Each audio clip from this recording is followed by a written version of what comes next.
Мораториум и за угостителските локали, но и за државните објекти кои не ги исполнуваат условите за работа. Засилените вонредни инспекции, освен кај кафулињата и дискотеките, откриле неправилности кај бројни државни објекти, градинки, училишта, домови за стари лица.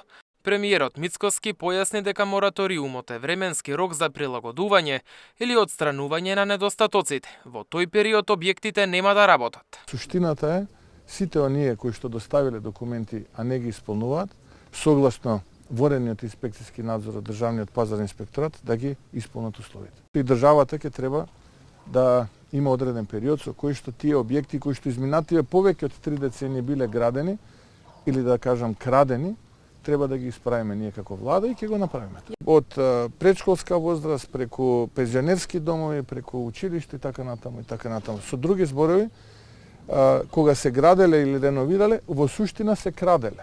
Тоа е суштината. И затоа менува кривичен законник со европско знаме, затоа што знае дека доаѓа влада која што има намера да работи, а тие кои што ја краделе државата и граѓаните да ги казнува и ние тоа ќе го правиме. Колкав период ќе трае мораториумот се уште се размислува, вели Мицкоски, но нагласи дека сопствениците на локалите ќе имаат време колку што им е потребно.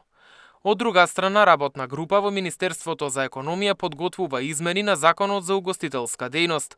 Новина е што казните за прекршоци ќе бидат повисоки, а пазарните инспектори ќе прават контрола на условите во објектот пред да добие лиценца. Пријавата за исполнување на минимални технички услови за вршење угостителска дејност пред да биде доставена како попратен документ во барањето за лиценцата, ќе треба да има потврда за незината веродостојност од Државниот пазарен инспекторијат. Вчера од ЗЕЛС порачаа да се направи контрола и на сите стамбени згради. Антикорупцијска пак почна да проверува закони за да види дали во нив има дупка која носи ризик од корупција кога се издаваат дозволи и лиценци. Мартин Арсов, Сител телевизија.